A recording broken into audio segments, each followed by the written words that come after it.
mayoritas 52% justru dialokasikan untuk dana desa. Ini kan nggak masuk akal nih. Ini negara ini gimana ya? Bukankah untuk alokasi dana desa sudah ada alokasi tersendiri atau kurang? Terus untuk memanjakan kepala desa diambil dari pendidikan. Nah, ini kalau ini benar terbukti pemerintah dan DPR ini melanggar konstitusi dan harusnya ada konsekuensi pidananya karena melanggar hukum tertinggi di Republik ini, yaitu konstitusi.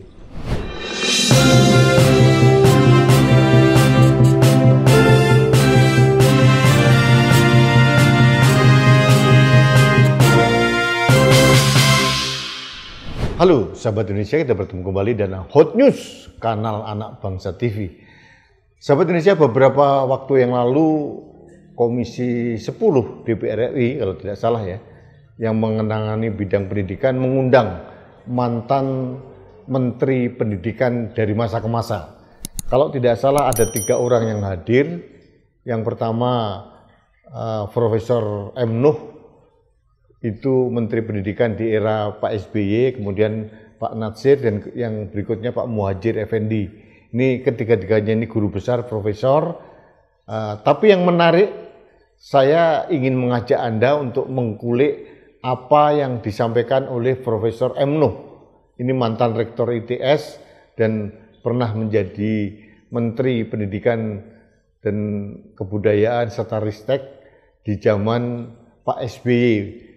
Saat Pak SBY menjadi Presiden Republik Indonesia.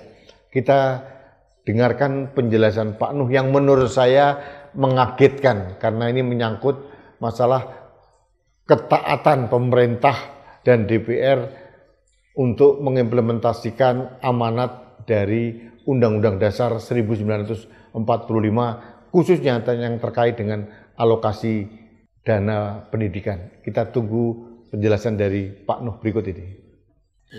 Lah urusan APBN, ya ini urusan APBN.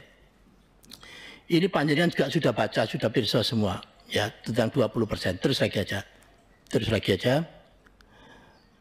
Pasal-pasalnya terus lagi aja. Jadi kan ini tadi yang disampaikan, ya yang sampaikan ini 665 triliun terdistribusi macam-macam itu. Sehingga apa? Sehingga saatnya yang paling tepat sekarang ini untuk mereview kebijakan dasarnya. Tetapi tidak cukup sampai itu. Coba kita sama-sama lihat alokasi detail dan implementasinya. Saya terus terang yang paling penasaran, mulai kapan masuk dana desa di dalam anggaran pendidikan? Mulai kapan? Dan isinya apa? Kalau lurah, ya kan lurah kan, ujungnya kan kalau dana desa kan lurah. Ngurusi apa di pendidikannya itu? Benar. Kalau dicari. Ini tidak bisa kita berargumen secara politik, tidak bisa. Tetapi argumentasinya adalah argumentasi secara jujur. Dengan hati nurani. Ini urusan amanah ini. Amanahnya bukan amanah sekedar amanah undang-undang biasa, undang-undang dasar. Sehingga kita tidak perlu berkilah mencari argumen ini demi ini, sudah mohon dengan jujur, sak janjane anggaran pendidikan untuk sopo sih, untuk apa sih, dan berapa yang di sini. Kalau argumentasi politik terlalu ramai dan macam-macam jawabannya. Tapi coba kita tanya pada hati nurani kita, untuk dana desa itu berapa dan siapa yang melaksanakan, dan memang realnya betul nggak dipakai untuk itu. Kalau nggak dosa loh. Ini kan urusan amanah ini. Penyimpangan yang luar biasa. Kalau seandainya kita secara formal melegalkan sesuatu yang tidak benar, dan itu kita legalkan, dan pada kenyataannya memang tidak benar pula, saya kira tobat. Ini menarik ini, sangat menarik ini. Karena anggaran alokasi dana untuk pendidikan tahun 2024 itu 663 triliun. Ternyata menurut Pak Nuh yang 52% itu justru dialokasikan untuk dana desa. Saya baru tahu juga ini. Ini tanggung jawab pemerintah dan DPR ini. Karena masalah alokasi penganggaran itu itu urusan DPR dan pemerintah. Mengapa dibiarkan? Mengapa alokasi dana pendidikan ini kok justru masuk ke desa? Apa urusannya kepala desa dengan pendidikan? Bahkan kalau lihat datanya dari Pak Nuh tadi, Kementerian Pendidikan dan Kebudayaan sendiri itu hanya menerima 98 triliun dari 663 triliun. Ini kan nggak masuk akal. Mayoritas 52% justru dialokasikan untuk dana desa. Ini kan nggak masuk akal nih. Ini negara ini gimana ya? Bukankah untuk alokasi dana desa sudah ada alokasi tersendiri atau kurang? Terus untuk memanjakan kepala desa diambil dari pendidikan. Nah, ini kalau ini benar terbukti pemerintah dan DPR ini melanggar konstitusi dan harusnya ada konsekuensi pidananya. Karena melanggar hukum tertinggi di Republik ini, yaitu konstitusi. Ini bagi saya nggak masuk akal. Nanti kita teruskan apa yang dikatakan oleh Pak Nuh selanjutnya.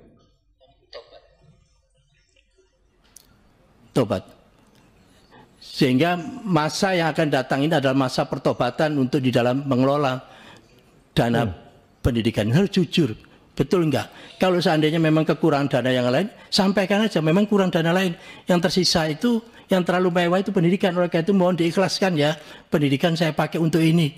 Nyaman, minta izin. Izin, oke. Tapi kalau enggak kan akhirnya apa? Akhirnya kan komplikasi yang di dunia pendidikan karena kekurangan sumber. Mulai UKT demikian dan sekolah rusak tidak tertangani dengan baik. Oleh karena itu sekali lagi kami sangat memberikan apresiasi pada panjenengan semua yang mengangkat masalah anggaran pendidikan ini. Ayo duduk bareng, formulanya seperti apa, reviewnya seperti apa dan seterusnya. Terus lagi aja. Saya terus terang tidak memberikan angka-angka detail, ya berapa seharusnya ini berapa persen enggak. Tapi coba kita cermati, kita review. Kita redefinisi, kita reformulasi lagi anggaran pendidikan itu. Pastikan memang anggaran pendidikan untuk pendidikan.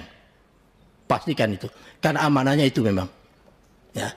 Yang kedua, tetapkan distribusi alokasi secara adil. Ya, secara adil.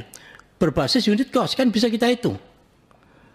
Untuk pendidikan dasar berapa, di daerah mana berapa, dan seterusnya, pendidikan tinggi, jurusan ini, departemen ini berapa, dan seterusnya, secara adil dan fair, dan berbasis pada prioritas, dan punya dampak maksimal. Dan ada beberapa yang mendapat perhatian, perlu kita berikan perhatian khusus, yaitu mengenai spending quality. Jangan sampai anggaran pendidikan naik, tapi spending quality-nya tidak diikuti dengan peningkatan kualitas spendingnya. Sayang nanti, mubazir. Penuntasan wajib belajar 12 tahun, karena angkanya kita itu masih di sekitar 85, 86 dan naik-naik. Harus kita genjot bisa 90-an ke atas. Pendidikan kualitas atau mutu, terutama yang terkait dengan STEAM, penyediaan dan rehabilitasi modernisasi infrastruktur, ya jangan sampai, dan rasanya masih ada itu sekolah yang tidak layak itu. Nah, ini masih beberapa menit apa yang disampaikan oleh Pak Nuh, tapi intinya satu hal ya, bahwa pemerintah ini ternyata melanggar konstitusi. Saya akan bacakan ya, saya bacakan terkait dengan amanah konstitusi. Kebetulan saya punya datanya nih. Nah, saya bacakan saja. Pasal 31 ayat 4 Undang-Undang Dasar 1945 berbunyi, negara memprioritaskan anggaran pendidikan sekurang-kurangnya 20% dari anggaran pendapatan dan belanja negara serta dari anggaran pendapatan dan belanja daerah untuk memenuhi kebutuhan penyelenggaraan pendidikan nasional. Ini kata konstitusi.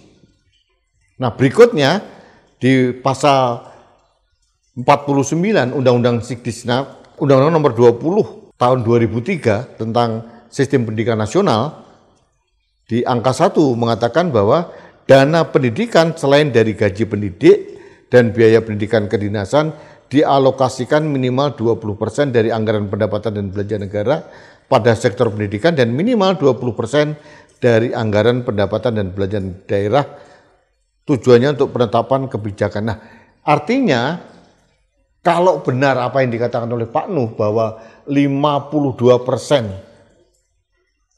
anggaran pendidikan ini diambil untuk dana desa, berarti yang pertama melanggar konstitusi Undang-Undang Dasar 1945, yang kedua melanggar undang-undang, yaitu Undang-Undang Nomor 20 Tahun 2003 tentang Sistem Pendidikan Nasional.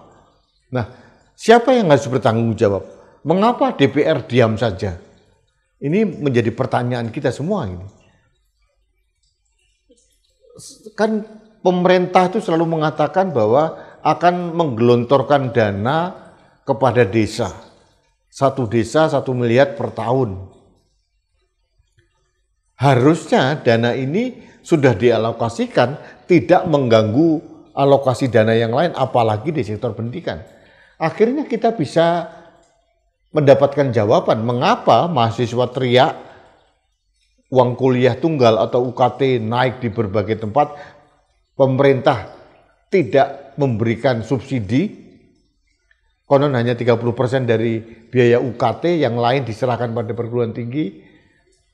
Kalau dananya 665 triliun, seharusnya untuk alokasi membantu UKT untuk mahasiswa negeri itu cukup, hanya 22 triliun. Jadi harus diselidiki ini, mengapa pengabaian atau pelanggaran terhadap konstitusi dan Undang-Undang Nomor 20 Tahun 2003 ini bisa berlangsung dengan mulus. Saya dalam hal ini tidak hanya menyalahkan pemerintah yang mempunyai kepentingan politik untuk pilpres, untuk apa saya tidak tahu. Tapi mengapa DPR diam saja melihat penyimpangan terhadap amanat Undang-Undang Dasar ini? Ini menjadi diskursus di ruang publik dan jangan kita diam. Pelanggaran konstitusi, pelanggaran undang-undang itu ada konsekuensi pidananya. Mengapa orang-orang kecil yang hanya melanggar remeh-temeh, remah-remah rengginang ditangkap, sedangkan yang melanggar konstitusi, melanggar undang-undang dengan angka yang sekian triliun itu dibiarkan begitu saja. Bagi saya ini tidak fair dan harus kita suarakan bahwa negara harus bertanggung jawab terhadap penyimpangan atau pelanggaran terhadap amanat konstitusi dan Undang-Undang Nomor 20 Tahun 2003. Saya menunggu komentar Anda di kolom komentar di bawah ini. Terima kasih sahabat Indonesia, kita bertemu kembali dalam Hot News kanal Anak Bangsa TV selanjutnya. Sampai jumpa.